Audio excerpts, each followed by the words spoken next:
lihat orang yang berkata tersebut. Kemudian sesuatu terjadi padaku. Aku terputus dari keadaan lahiriah, lalu tenggelam dalam keadaan tafakur. Sampai hari berikutnya, aku memusatkan pikiran pada sebuah harapan dan berdoa kepada Allah, agar Dia membukakan selubung untukku, sehingga aku tahu apa yang harus aku lakukan. Hari berikutnya, ketika tengah berkeliling di sebuah permukiman bernama Muzafariyah, seorang lelaki yang sebelumnya tidak pernah kulihat, membuka pintu rumahnya dan mempersilakanku untuk masuk. Mari Abdul Qadir. Ketika aku sampai di pintunya, dia berkata, katakan kepadaku, apa yang engkau harapkan dari Allah? Doa apa yang telah engkau panjatkan kemarin? Saat itu aku ketakutan, namun diliputi penuh ketakjuban. Aku tidak dapat menemukan kata-kata untuk menjawabnya. Lelaki itu memandang ke wajahku, dan menghempaskan pintu dengan kasar, hingga membuat debu yang berkumpul di sekelilingku terbang menutupi seluruh tubuhku. Aku berjalan pergi sambil mempertanyakan apa yang telah kuminta dari Allah sehari sebelumnya. Kemudian ingatlah aku. Aku segera balik arah untuk kembali, dan mengatakan kepada lelaki tersebut.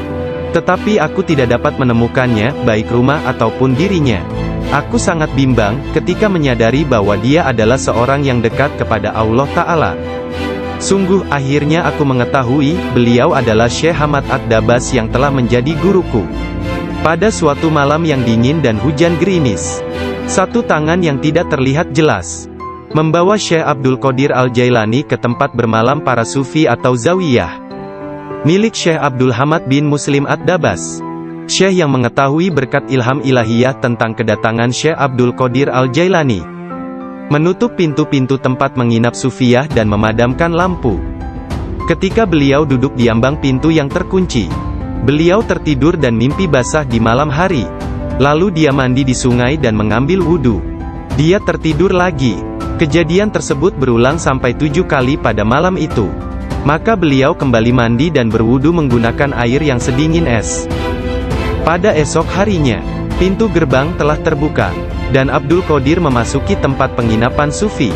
Syekh Hamad Ad-Dabas berdiri menyambutnya sambil meneteskan air mata gembira. Dia memeluknya dan berkata, wahai putraku Abdul Qadir, keberuntungan adalah milik kami hari ini, tetapi esok, hal itu akan menjadi milikmu. Jangan pernah meninggalkan tarekat ini. Syekh Hamad Ad-Dabas menjadi guru pertama Syekh Abdul Qadir Al-Jailani dalam ilmu pengetahuan tentang kesufian. Dengan memegang tangannya dia mengucapkan sumpah atau berbaiat dan mengikuti jalan kaum sufi. Syekh Abdul Qadir Al-Jailani menceritakan, aku banyak belajar dengan guru di Baghdad. Tetapi setiap kali aku tidak dapat memahami sesuatu, atau menemukan secara kebetulan suatu rahasia yang ingin aku ketahui, Syekh Hamad Ad-Dabas menerangkannya kepadaku. Kadang-kadang aku meninggalkannya, untuk mencari pengetahuan dari syekh yang lain tentang tauhid, hadis, fikih dan ilmu-ilmu lainnya. Setiap kali aku kembali, beliau berkata kepadaku, dari mana saja engkau? Kita telah memiliki demikian banyak makanan yang sangat bagus untuk tubuh, pikiran dan jiwa kita, sementara engkau telah pergi, dan kami tidak dapat menahan sesuatu untukmu. Pada waktu lain, beliau berkata, demi Allah, kemanakah engkau pergi? Adakah seseorang di sekitar sini, yang mengetahui lebih banyak daripadamu? Para darwis atau para sufi akan mengusikku secara terus-menerus dan berkata, engkau adalah seorang ahli hukum atau ahli fikih, ahli sastra, ahli pengetahuan dan seorang ulama atau alim syariat. Urusan apa yang engkau miliki di antara kita? Mengapa engkau tidak keluar dari sini? Syekh Hamad Ad-Dabas memarahi mereka dan berkata, betapa memalukan kalian ini. Aku bersumpah bahwa tidak ada seorang pun seperti dia di antara kalian. Tidak ada seorang pun di antara kalian yang akan naik di atas jari kakinya. Jika kalian berpikir aku kasar terhadapnya dan engkau meniruku, aku melakukannya untuk membawanya kepada kesempurnaan dan mengujinya. Aku melihat dia dalam dunia spiritual yang keras seperti batu, besar seperti gunung. Syekh Abdul Qadir Al-Jailani merupakan contoh tauladan terbesar dari kenyataan bahwa dalam Islam, mencari ilmu pengetahuan adalah kewajiban suci untuk semua orang, laki-laki dan perempuan dari ayunan hingga liang kubur. Dia menjadi orang bijak terbesar di zamannya. Dia menghafal Al-Quran Al-Karim, dan mempelajari penafsirannya dari Ali Abul Wafa Al-Qail, Abu Hattab Mahfuz, dan Abul Hasan Muhammad Al-Qadi. Menurut beberapa sumber, Abdul Qadir Al-Jailani belajar dengan Qadi Abu Said Al-Mubarak bin Muharrami, ulama terbesar pada zamannya di Baghdad. Meskipun telah mempelajari ilmu-ilmu pengetahuan tentang jalan mistik dari Syekh Hamad Ad-Dabas, dan memasuki jalan tasawuf melalui tangannya, namun Syekh Abdul Qadir Al-Jailani telah diberi hirkah, jubah kesufian, sebagai simbol dari jubah Rasulullah oleh Qadi Abu Said.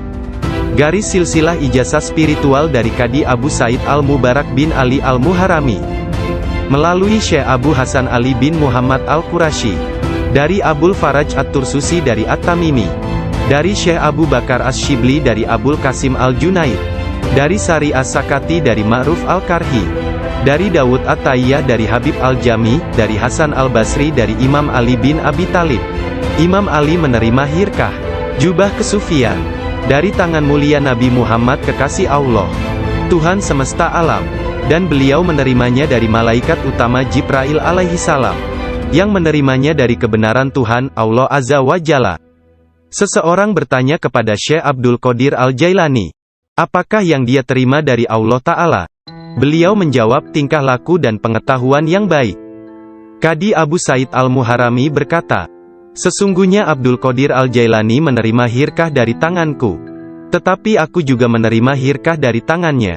Qadi Abu Said Al-Muharrami mengajar di sebuah madrasah miliknya sendiri, di Babul Az di Baghdad. Kemudian dia memberikan madrasah tersebut kepada Syekh Abdul Qadir Al-Jailani, yang mulai mengajar di sana. Syekh Abdul Qadir Al-Jailani telah berusia 50 tahun lebih pada waktu itu.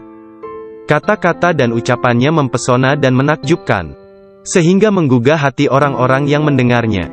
Para murid dan jemaahnya semakin berkembang pesat dalam jumlah yang banyak, sehingga tidak ada tempat, baik di dalam ataupun di sekitar madrasah tersebut, untuk menampung para pengikutnya. Syekh Abdul Qadir Al-Jailani berkata mengenai permulaan mengajarnya, pada suatu pagi aku melihat Rasulullah, beliau bertanya kepadaku, mengapa engkau tidak berbicara? Aku berkata, aku adalah orang Persia, bagaimana aku dapat berbicara dengan bahasa Arab yang indah dari Baghdad? Buka mulutmu, beliau berkata, dan kulakukan perintah beliau. Nabi Muhammad lantas meniup nafasnya ke mulutku 7 kali.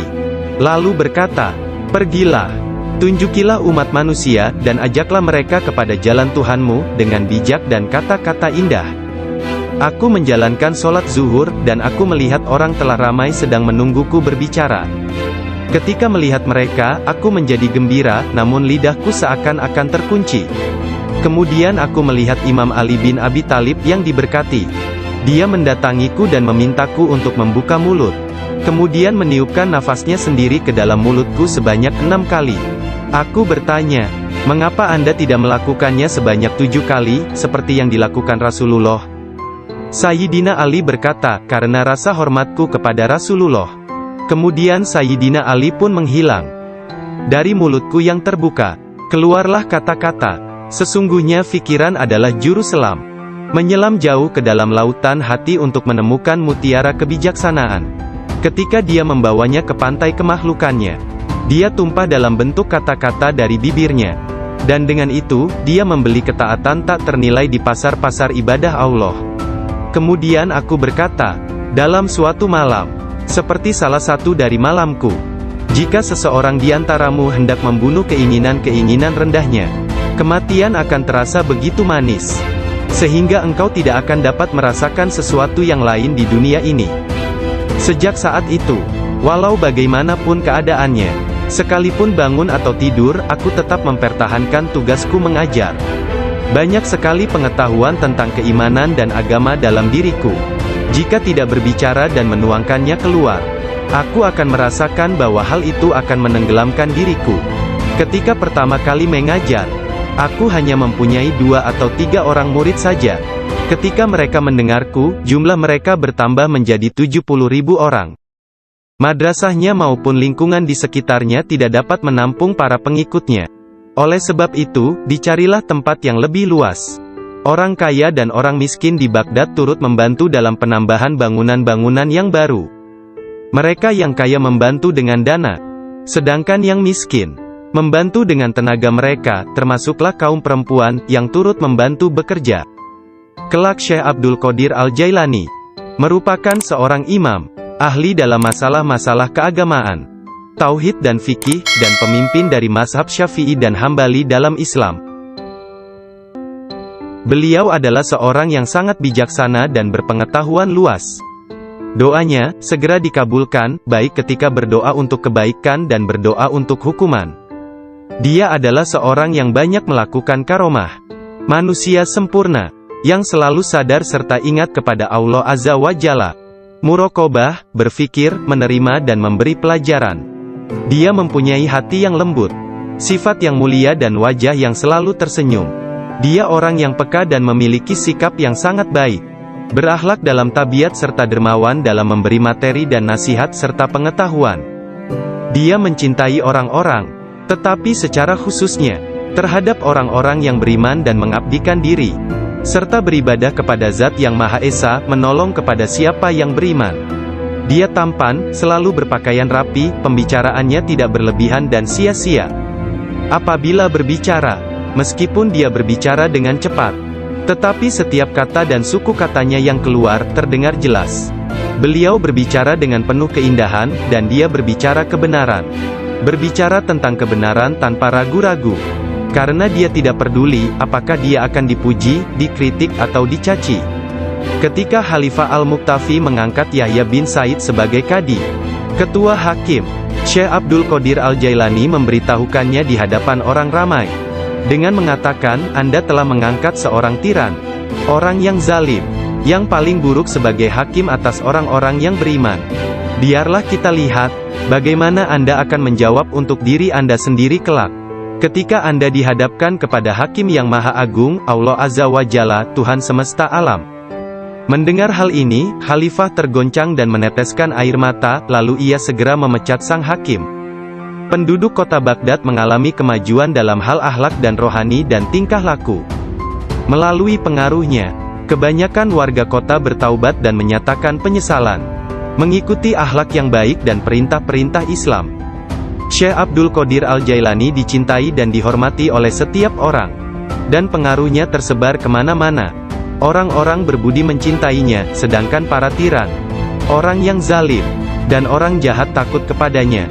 Banyak orang termasuk para raja, menteri dan orang-orang bijak datang kepadanya, untuk menanyakan persoalan-persoalan, dan mencari penyelesaiannya. Bahkan banyak orang Yahudi dari anak lelaki pembantunya menceritakan, bahwa ayahnya, Muhammad bin Al-Haidir melayani Syekh Abdul Qadir Al-Jailani selama 13 tahun. Dirinya tidak pernah melihat seekor lalat hinggap pada dirinya, dan tidak pula dia pernah melihat membuang ingus di halayak ramai.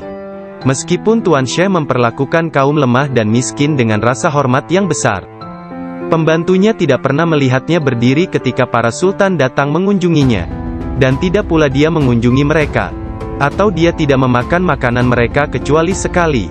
Ketika seorang raja datang berkunjung kepadanya, dia meninggalkan ruang jamuan, dan datang kembali setelah raja dan pesta jamuannya selesai, sehingga mereka akan menyambutnya dengan berdiri. Ketika dia menulis surat kepada Khalifah, Khalifah mengatakan, bahwa Syekh Abdul Qadir Al-Jailani memerintahkannya untuk melakukan ini atau itu, dan bahwa hal itu merupakan kewajiban bagi Khalifah untuk mentaatinya, karena dia adalah pemimpin mereka. Apabila Khalifah menerima surat seperti itu, dia akan mencium surat itu sebelum dia membacanya dan berkata, Syekh Abdul Qadir Al-Jailani benar. Sesungguhnya dia mengatakan kebenaran. Abu Hasan, salah seorang hakim agung pada masa itu menceritakan, aku mendengar Khalifah Al-Muqtafi berkata kepada menterinya Ibnu Hubaira, Syekh Abdul Qadir Al-Jailani mentertawakanku. Dan hal itu amat jelas bagi orang-orang di sekitarnya, bahwa yang dia maksudkan adalah aku. Dilaporkan kepadaku, bahwa dia menunjukkan sebuah pohon kurma di kebunnya dan berkata, engkau lebih baik bekerja, jangan bepergian terlalu jauh, atau aku akan memenggal kepalamu. Sekarang kamu, wahai Ibnu Hubaira, pergi dan berbicaralah kepadanya seorang diri dan katakan, Anda jangan mengejek dan mengancam Khalifah. Anda harus tahu bahwa kedudukan Khalifah adalah suci dan harus dihormati.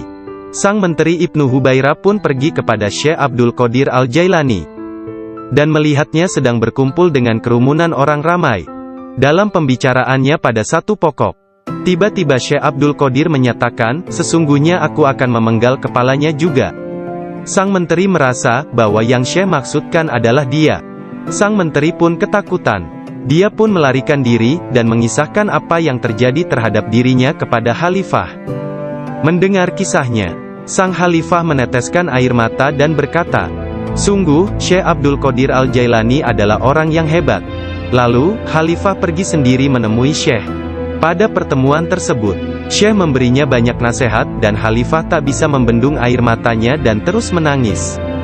Meskipun sangat belas kasihan, dan memiliki pribadi dan sikap yang sangat baik, lemah lembut dan mencintai, menepati janji, adil dan keras dalam pengadilannya, Syekh Abdul Qadir Al-Jailani tidak pernah memperlihatkan kemarahan.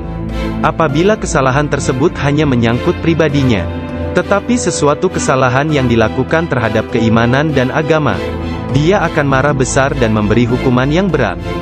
Syekh Abu Najib As-Surawardi menceritakan, pada tahun 523 Hijriyah, aku bersama Syekh Hamad, guru Syekh Abdul Qadir Al-Jailani yang juga hadir.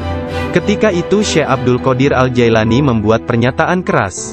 Mendengar itu, Syekh Hamad berkata kepadanya, wahai Abdul Qadir, engkau berbicara terlalu angkuh. Aku khawatir Allah tidak ridha kepadamu.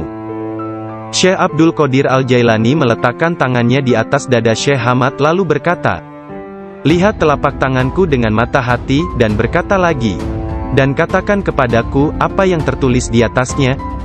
Ketika Syekh Hamad tidak dapat mengatakannya, Syekh Abdul Qadir Al-Jailani mengangkat tangan dari dada Syekh Hamad, dan memperlihatkan tangan tersebut kepadanya.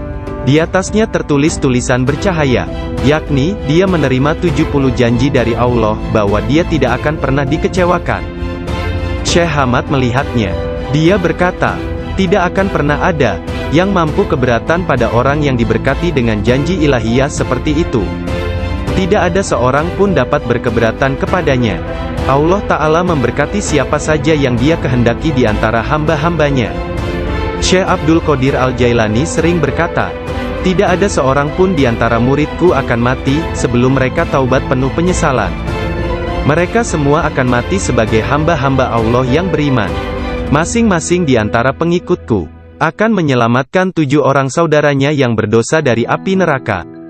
Seandainya jauh di barat sana, kemaluan salah seorang dari pengikutku tersingkap secara tiba-tiba karena kecerobohannya, kami, meskipun berada jauh di timur, akan menutupinya sebelum seseorang dapat melihatnya. Aku telah diberi sebuah kitab, yaitu sebuah kitab yang panjangnya sejauh mata memandang, berisi semua nama orang yang akan mengikutiku hingga akhir zaman. Dengan berkat Allah Ta'ala, kami akan menyelamatkan mereka semua. Semua orang yang mengikatkan diri mereka kepada Syekh Abdul Qadir Al-Jailani senantiasa damai dan bergembira. Seseorang bertanya kepada Syekh Abdul Qadir Al-Jailani, Anda tahu kedudukan para pengikut Anda yang soleh, dan apa yang menanti mereka di akhirat? Akan tetapi, bagaimana tentang mereka yang buruk?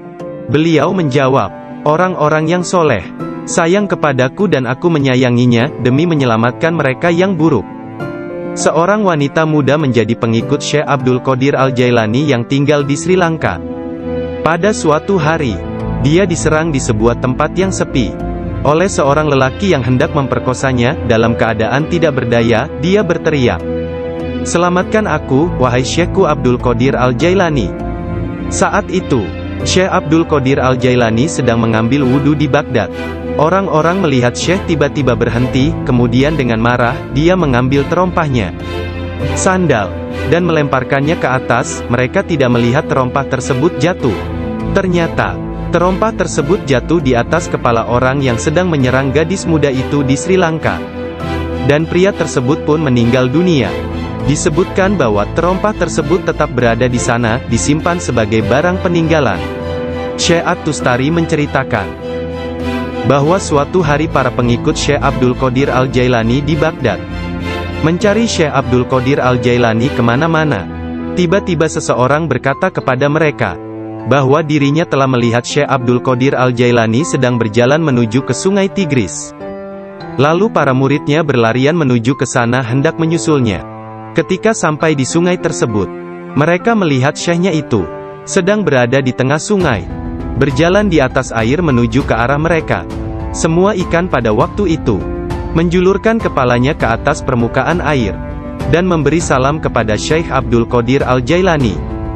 Hal itu terjadi pada waktu sholat zuhur. Mereka melihat di atas mereka selembar sejadah yang luas membentang di atas kepala mereka, menutupi seluruh langit. Sajadah tersebut berwarna hijau dan di permukaannya bersulamkan ayat-ayat dari emas dan perak.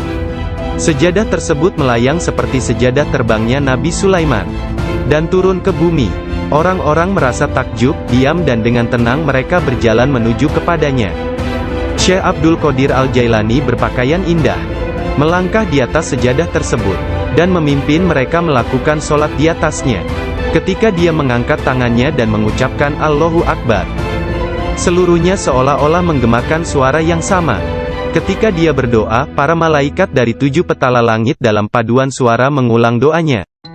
Ketika dia mengucapkan, segala puji syukur hanya bagi Allah semata, sebuah cahaya hijau keluar dari mulutnya, menyelimuti langit.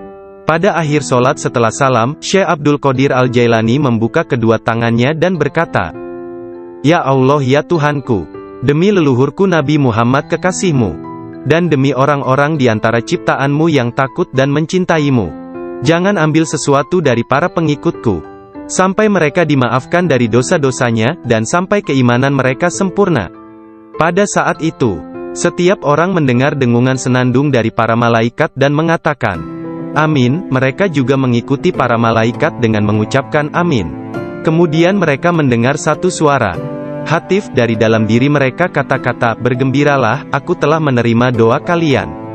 Rasulullah bersabda, seorang guru yang sempurna adalah bagaikan seorang nabi bagi kaumnya. Sesungguhnya Hadrat Syekh Abdul Qadir Al-Jailani adalah salah seorang di antara para syekh yang sempurna tersebut, yang telah membukakan orang-orang kepada pintu gerbang kebahagiaan di dunia ini, dan pintu gerbang surga di akhirat. Setelah Syekh Abdul Qadir Al-Jailani menguasai nafsunya, dan menjadi seorang yang sempurna, serta hanya dengan diilhami perintah Rasulullah, dia menjadi seorang syekh dan menjalin hubungan dengan orang-orang. Dirinya senantiasa mengikuti teladan dari leluhurnya Nabi Muhammad, Rasulullah. Ketika pengaruh ajaran Syekh Abdul Qadir Al-Jailani tersebar ke seluruh pelosok dunia, banyak di antara murid-muridnya mendapat kedudukan penting dan banyak pejabat, pegawai pemerintah, yang menjadi muridnya sesuai kemampuan mereka, kualitas dunia dalam batin dan tingkatan spiritual. Dia memerintahkan banyak di antara murid-muridnya untuk bertindak sebagai wakil-wakilnya. Di antaranya ada yang menjadi guru spiritual dan yang lainnya sebagai hakim. Bahkan di antara muridnya ada yang menjabat sebagai gubernur dan para pemegang kekuasaan dunia. Syekh Abdul Qadir Al-Jailani telah menyerahkan diri secara mutlak kepada Allah Azza wa Jalla. Malam-malamnya berlalu dengan sedikit atau bahkan tanpa tidur, dalam doa dan muraqabah menyendiri. Dia menghabiskan hari-harinya sebagai seorang pengikut sejati Nabi Muhammad, dalam berkhidmat dalam kemanusiaan 3 kali dalam seminggu. Dia selalu menyampaikan pengajian umum kepada puluhan ribu manusia, setiap hari di waktu pagi dan petang. Dia memberi pengajaran tafsir Al-Quran, hadis, ilmu tauhid, ilmu fikih dan tasawuf. Setelah sholat zuhur, dia memberikan nasihat dan waktu konsultasi kepada orang-orang, tanpa pandang bulu, baik orang itu berprofesi sebagai pengemis atau raja. Semuanya akan dilayani.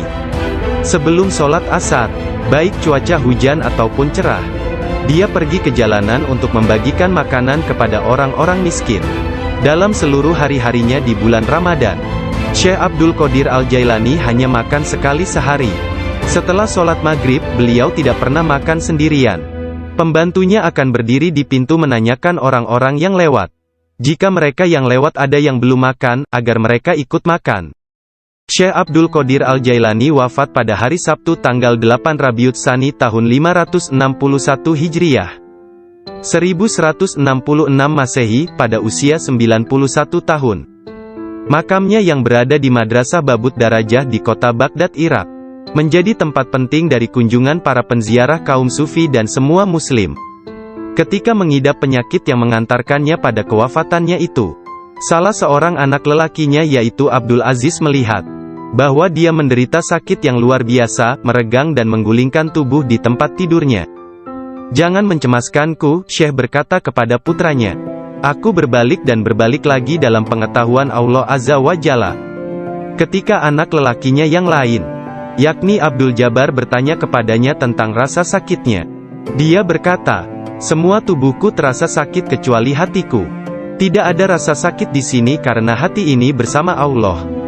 Anak lelakinya yang lain, yaitu Abdul Wahab berkata kepadanya, "Berilah aku beberapa nasihat tentang apa yang harus dilakukan setelah engkau meninggalkan dunia ini." Dia berkata, "Takutlah kepada Allah dan tiada sesuatu pun yang lain. Berharaplah dari Allah dan percayakan seluruh kebutuhanmu kepadanya. Tidak mengharap dan menginginkan apapun kecuali Dia. Menyandarkan diri kepada Allah dan tidak kepada sesuatu yang lain. Bersatu dengannya, bersatu dengannya, bersatu dengannya." Sebelum meninggal dunia, Syekh Abdul Qadir Al-Jailani melihat sekeliling dan berkata kepada orang-orang yang hadir, "Telah datang di hadapanku selain kalian. Makhluk lain yang kalian tidak melihatnya telah datang kepadaku. Persiapkan ruangan dan berlaku sopan santunlah kepada mereka, yakni menghormati kehadiran para malaikat yang tidak dapat dilihat. Aku adalah biji tanpa kulit. Kalian melihatku bersama kalian. Sementara aku dengan seseorang yang lain, sebaiknya kalian meninggalkanku sekarang." Kemudian dia berkata, "Wahai malaikat pencabut nyawa, aku tidak takut kepadamu, tidak juga kepada sesuatu pun yang lain. Kecuali hanya kepada Allah, yang telah menemaniku dan bermurah hati kepadaku." Pada saat terakhir, dia mengangkat tangan dan berkata, "Tiada Tuhan selain Allah dan Muhammad adalah Rasul-Nya. Kemuliaan hanya bagi Allah yang Maha Agung, yang hidup abadi. Kemuliaan hanya milik-Nya, yang Maha Kuasa, yang menguasai hamba-hambanya dengan kematian." Kemudian dia mengeluarkan seruan yang keras dan berkata, "Allah, Allah, Allah." Dan ruhnya yang mulia serta diberkati meninggalkan jasadnya. Maka wafatlah kekasih Allah menghadap keharibaan. Nama lengkap Syekh Abdul Qadir Al-Jailani berikut nasab dari pihak ayah adalah Abu Muhammad Abdul Qadir bin Abu Sahih Musa bin Janka Dausat, Janki Doasti, bin Abdullah, bin Yahya Az-Zahid bin Muhammad bin Dawud, bin Musa bin Abdullah bin Musa Al-Juni bin Abdullah bin Al-Mahdi, bin Hasan Al-Musana bin Hasan bin Ali bin Abi Talib dan Fatimah Az-Zahra. Silsilah nasab Syekh Abdul Qadir Al-Jailani bersambung kepada Nabi Muhammad Rasulullah. Dari putri beliau yang bernama Sayyidah Fatimah Az-Zahra, istri Sayyidina Ali bin Abi Talib.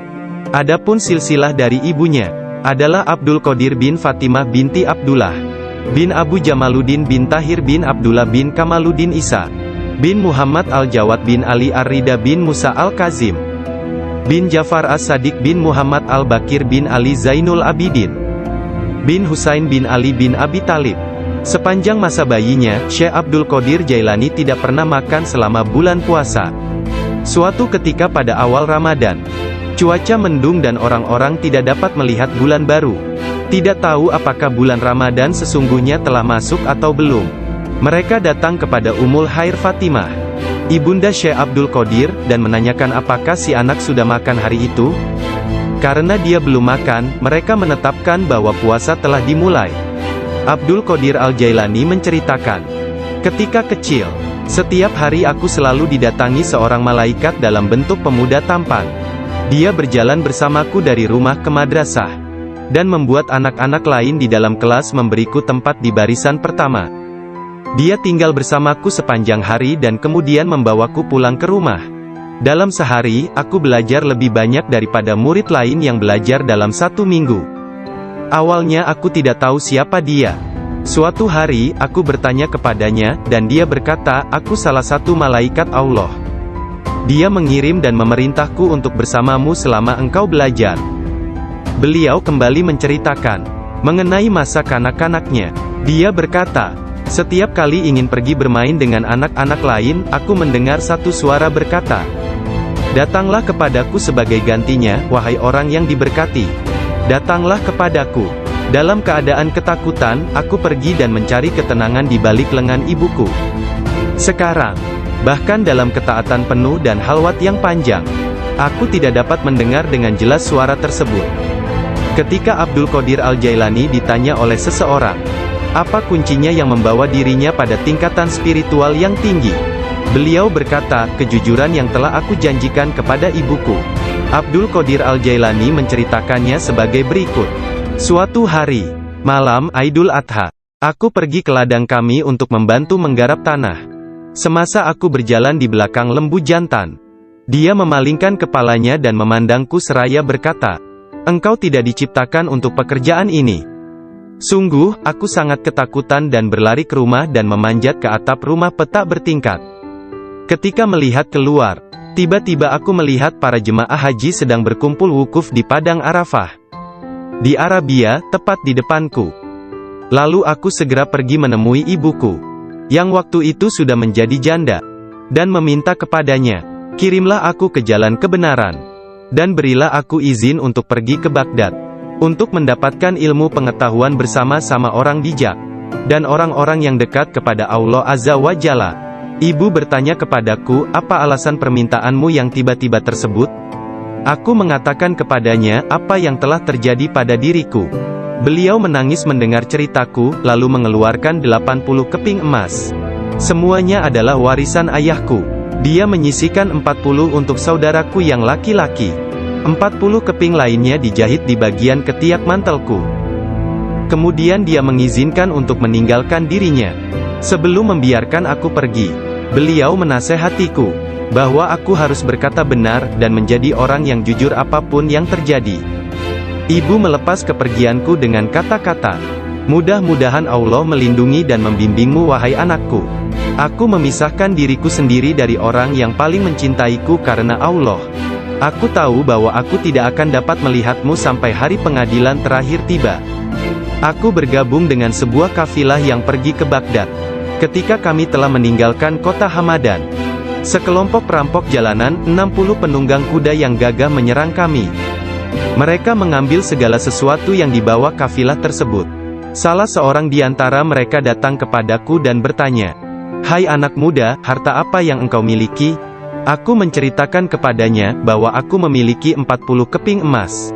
Dia bertanya, "Di mana kau simpan?" Aku mengatakan, "Di bawah lenganku." Dia tertawa dan meninggalkanku sendiri. Penjahat lainnya datang dan menanyakan hal yang sama. Dan aku pun mengatakan hal yang sebenarnya. Dia juga meninggalkanku sendirian. Aku pikir mereka pasti hendak mengadukan hal tersebut kepada pemimpinnya, di mana mereka sedang membagikan hasil rampasan. Pemimpin mereka bertanya tentang barang berharga milikku.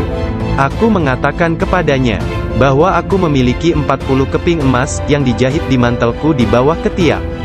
Pemimpin perampok lalu mengambil mantelku dan merobek di bagian lengannya, dan menemukan emas tersebut. Kemudian dia menatap takjub kepadaku dan berkata, "Uangmu telah aman. Apa yang membuatmu untuk menceritakan kepada kami bahwa engkau memilikinya, dan memberitahukan tempat di mana engkau menyembunyikannya?" Aku menjawab, "Aku harus mengatakan yang benar dalam keadaan apapun juga, sebagaimana yang telah aku janjikan kepada ibuku."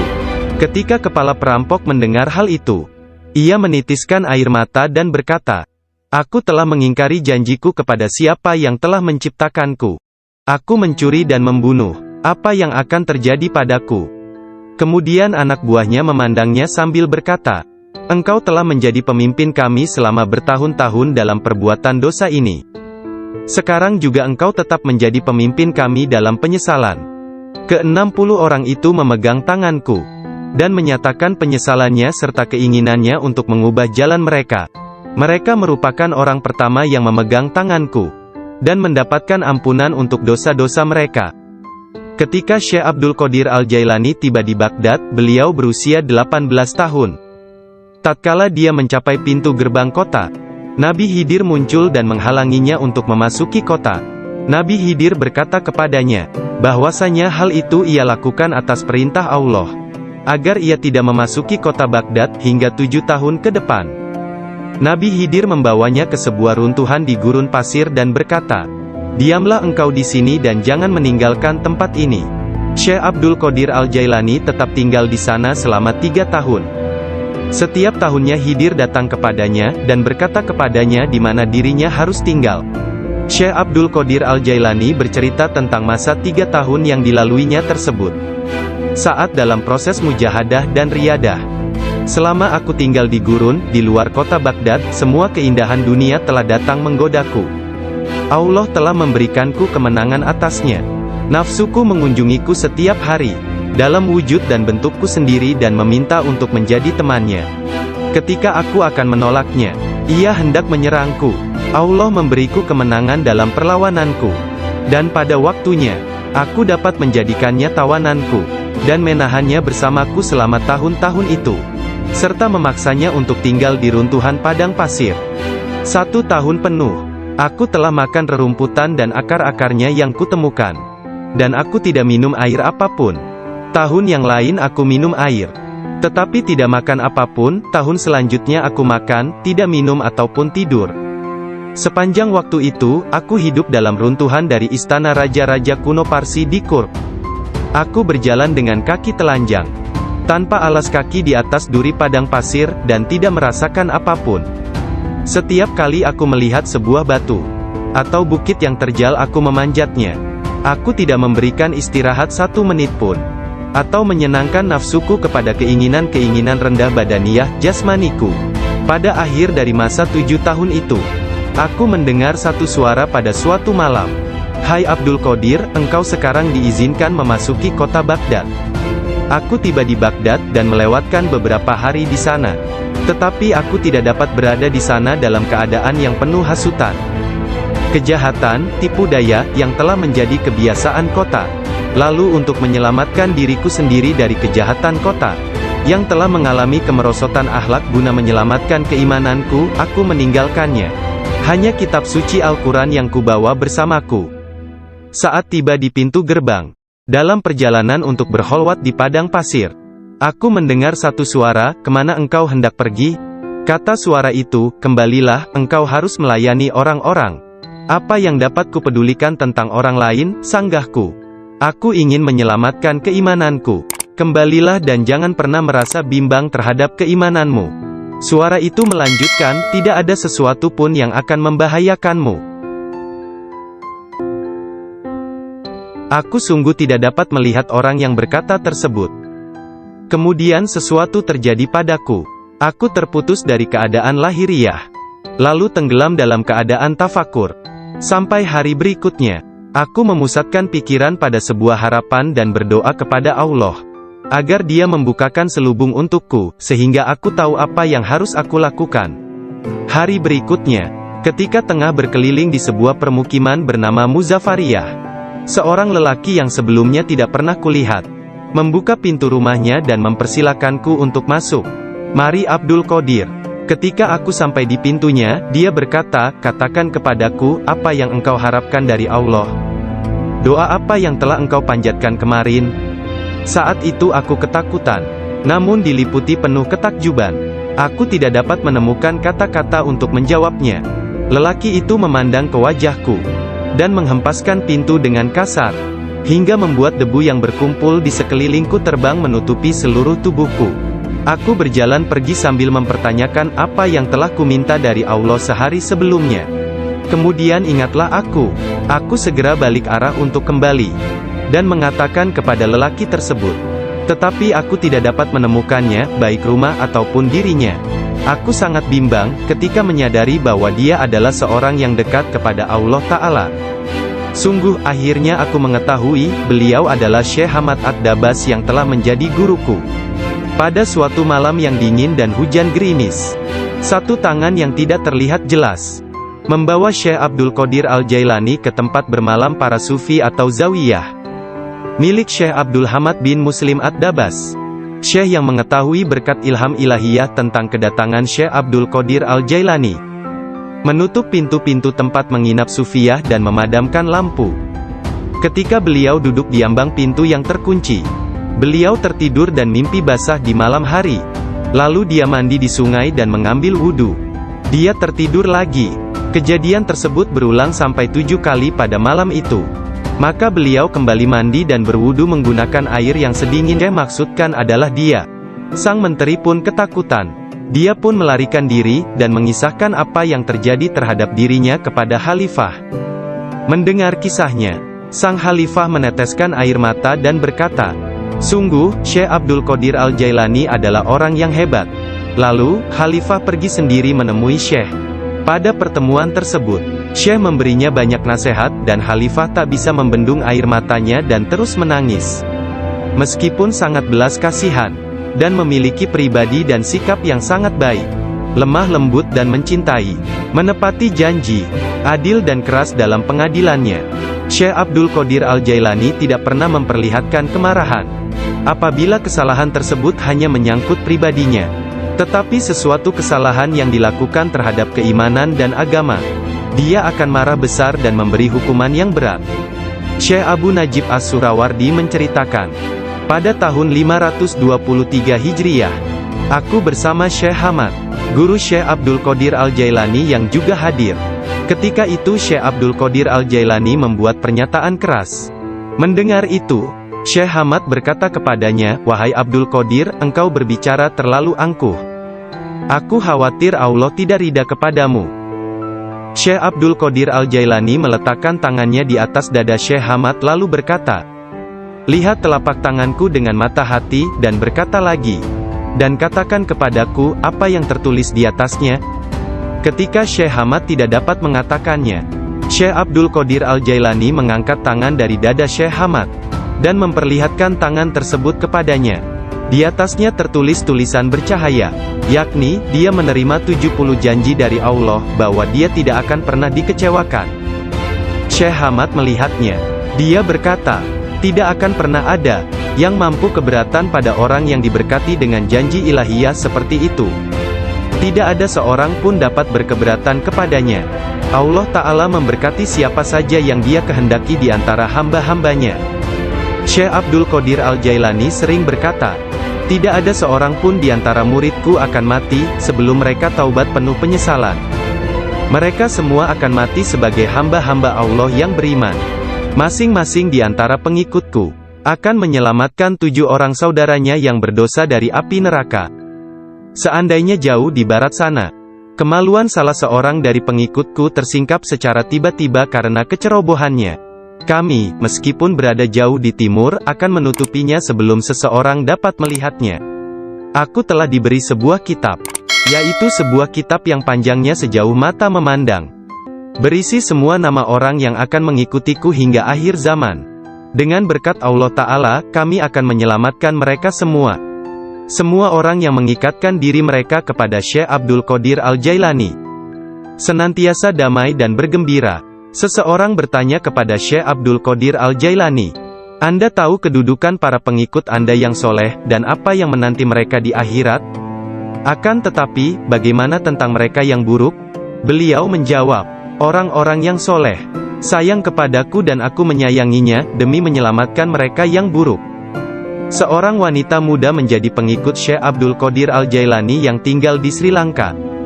Pada suatu hari, dia diserang di sebuah tempat yang sepi oleh seorang lelaki yang hendak memperkosanya. Dalam keadaan tidak berdaya, dia berteriak, "Selamatkan aku, wahai Syekhku Abdul Qadir Al-Jailani." Saat itu, Syekh Abdul Qadir Al-Jailani sedang mengambil wudhu di Baghdad. Orang-orang melihat Syekh tiba-tiba berhenti, kemudian dengan marah, dia mengambil terompahnya, sandal, dan melemparkannya ke atas. Mereka tidak melihat terompah tersebut jatuh.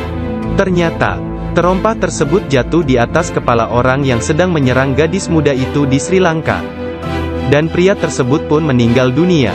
Disebutkan bahwa terompah tersebut tetap berada di sana, disimpan sebagai barang peninggalan.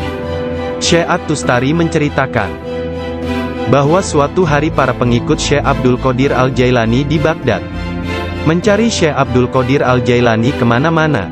Tiba-tiba seseorang berkata kepada mereka bahwa dirinya telah melihat Syekh Abdul Qadir Al-Jailani sedang berjalan menuju ke Sungai Tigris. Lalu para muridnya berlarian menuju ke sana hendak menyusulnya.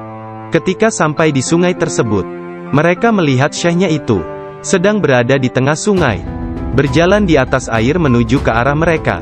Semua ikan pada waktu itu menjulurkan kepalanya ke atas permukaan air, dan memberi salam kepada Syekh Abdul Qadir Al-Jailani. Hal itu terjadi pada waktu sholat zuhur. Mereka melihat di atas mereka selembar sejadah yang luas membentang di atas kepala mereka, menutupi seluruh langit. Sajadah tersebut berwarna hijau dan di permukaannya bersulamkan ayat-ayat dari emas dan perak. Sejadah tersebut melayang seperti sejadah terbangnya Nabi Sulaiman, dan turun ke bumi. Orang-orang merasa takjub, diam dan dengan tenang mereka berjalan menuju kepadanya. Syekh Abdul Qadir Al-Jailani berpakaian indah, melangkah di atas sejadah tersebut, dan memimpin mereka melakukan sholat di atasnya. Ketika dia mengangkat tangannya dan mengucapkan Allahu Akbar, seluruhnya seolah-olah menggemakan suara yang sama. Ketika dia berdoa, para malaikat dari 7 petala langit dalam paduan suara mengulang doanya. Ketika dia mengucapkan, segala puji syukur hanya bagi Allah semata, sebuah cahaya hijau keluar dari mulutnya, menyelimuti langit.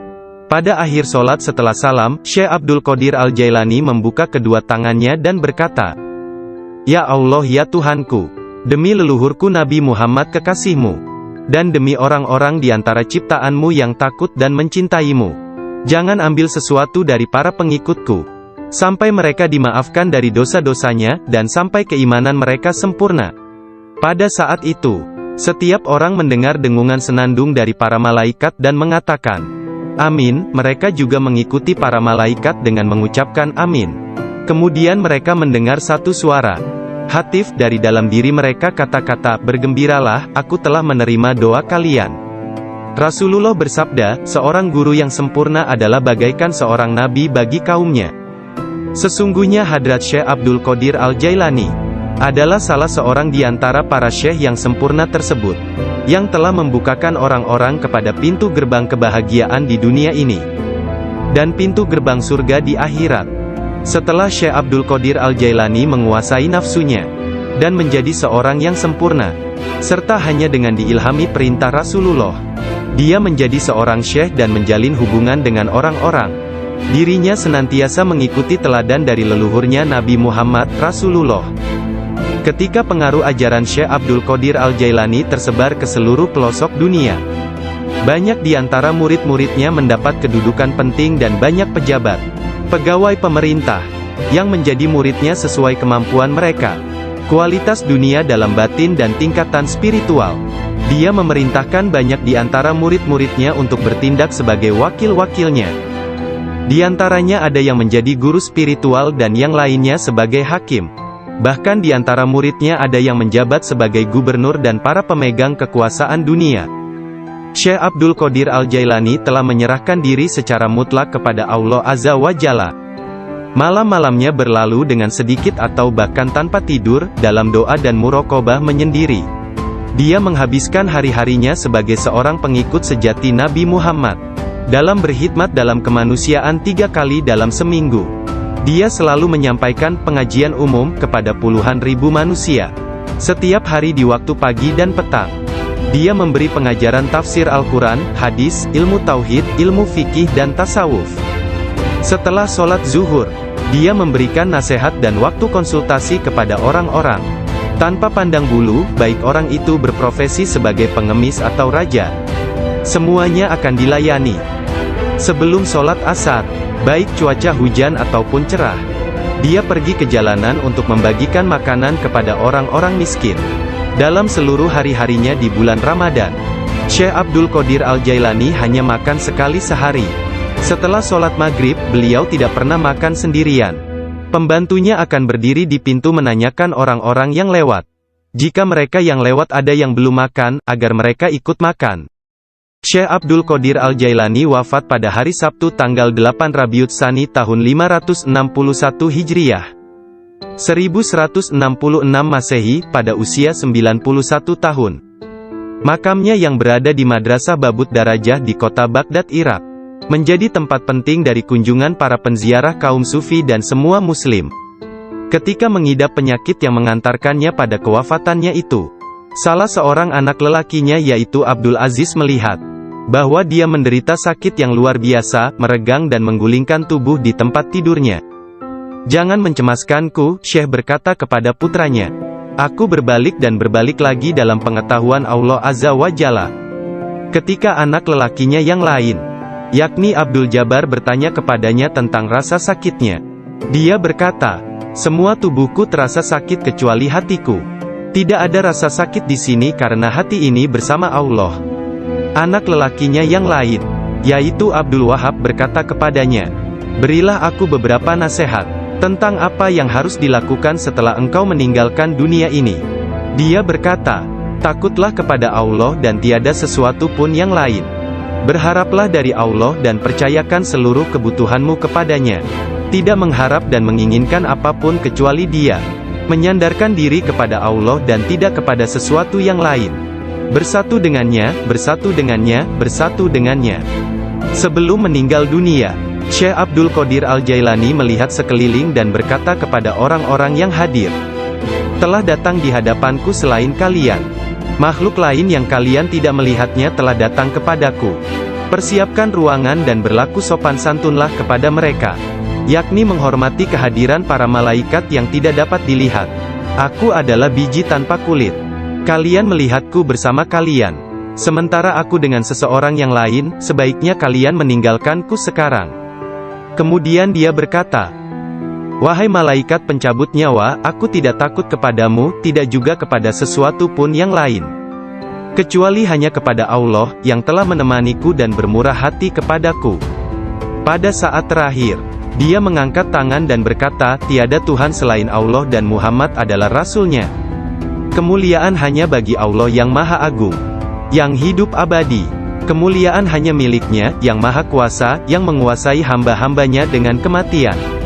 Kemudian dia mengeluarkan seruan yang keras dan berkata, "Allah, Allah, Allah." Dan ruhnya yang mulia serta diberkati meninggalkan jasadnya. Maka wafatlah kekasih Allah menghadap keharibaan. Nama lengkap Syekh Abdul Qadir Al-Jailani berikut nasab dari pihak ayah. Adalah Abu Muhammad Abdul Qadir bin Abu Sahih Musa bin Janka Dausat, Janki Doasti, bin Abdullah, bin Yahya Az-Zahid bin Muhammad bin Dawud, bin Musa bin Abdullah bin Musa Al-Juni bin Abdullah bin Al-Mahdi, bin Hasan Al-Musana bin Hasan bin Ali bin Abi Talib dan Fatimah Az-Zahra. Silsilah nasab Syekh Abdul Qadir Al-Jailani bersambung kepada Nabi Muhammad Rasulullah. Dari putri beliau yang bernama Sayyidah Fatimah Az-Zahra, istri Sayyidina Ali bin Abi Talib. Adapun silsilah dari ibunya adalah Abdul Qadir bin Fatimah binti Abdullah, bin Abu Jamaluddin bin Tahir bin Abdullah bin Kamaluddin Isa, bin Muhammad Al-Jawad bin Ali Ar-Rida bin Musa Al-Kazim, bin Jafar As-Sadiq bin Muhammad Al-Bakir bin Ali Zainul Abidin, bin Husain bin Ali bin Abi Talib. Sepanjang masa bayinya, Syekh Abdul Qadir Jailani tidak pernah makan selama bulan puasa. Suatu ketika pada awal Ramadan, cuaca mendung dan orang-orang tidak dapat melihat bulan baru.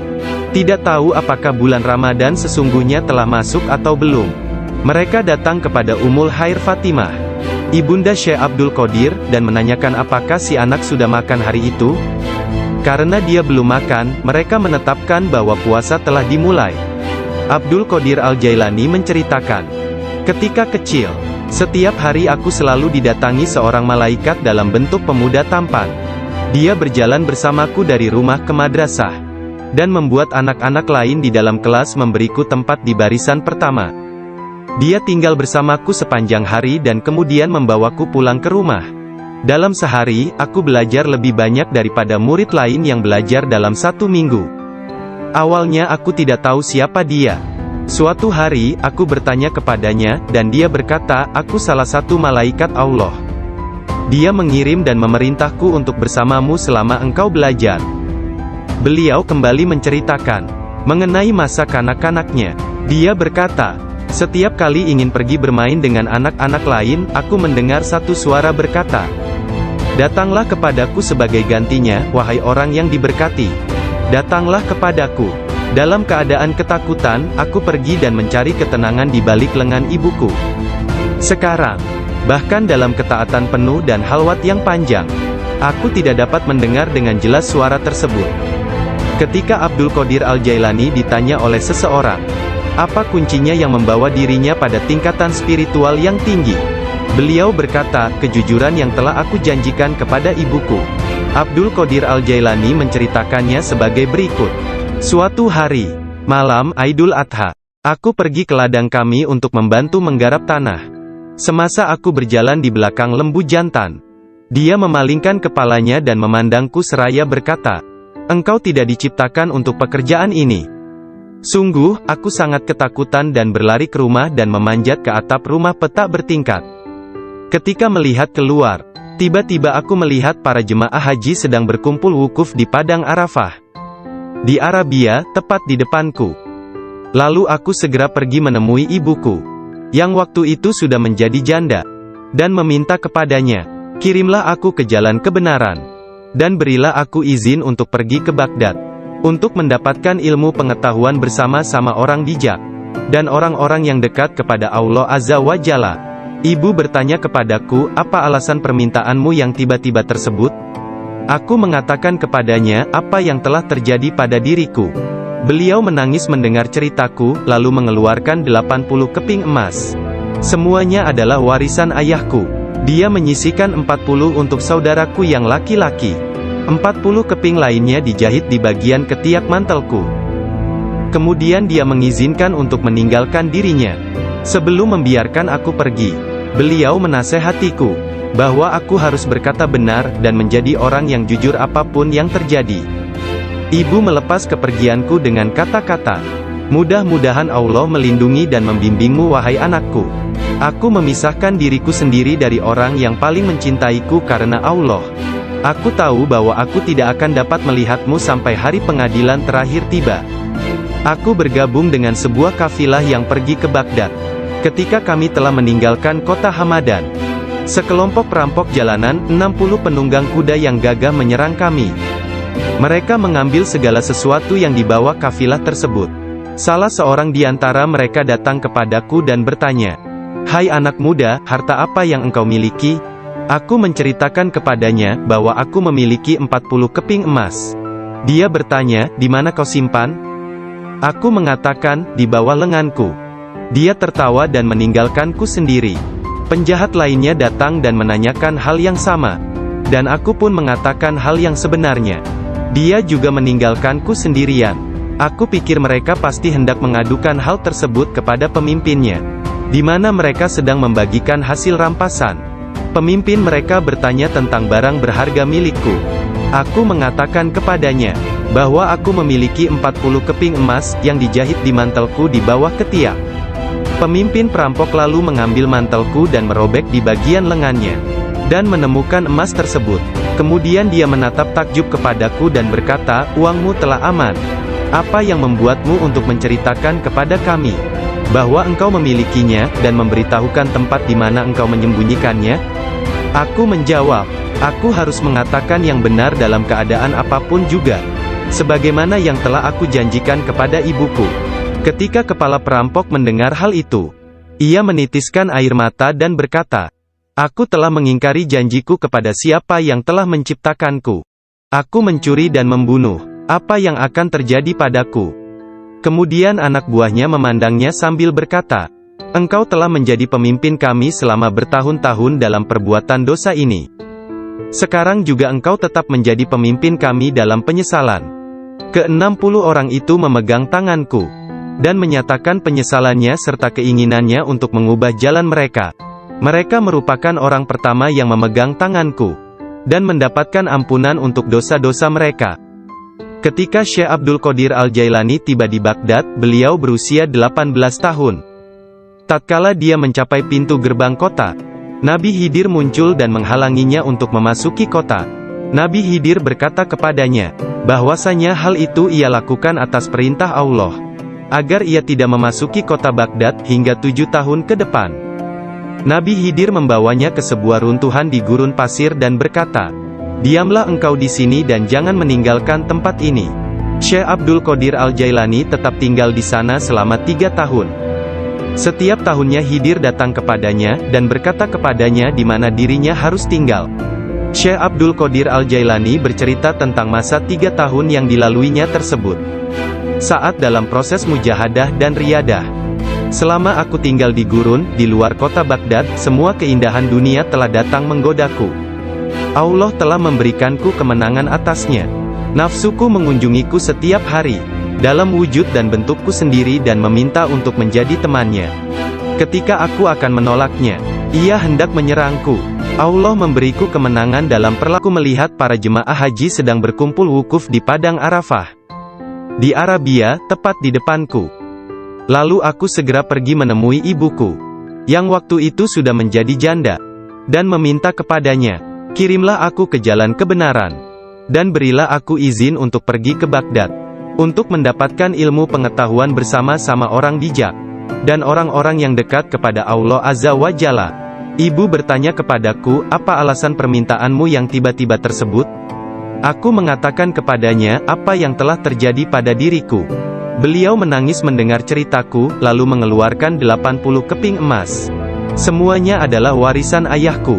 Dia menyisihkan 40 untuk saudaraku yang laki-laki. 40 keping lainnya dijahit di bagian ketiak mantelku. Kemudian dia mengizinkan untuk meninggalkan dirinya.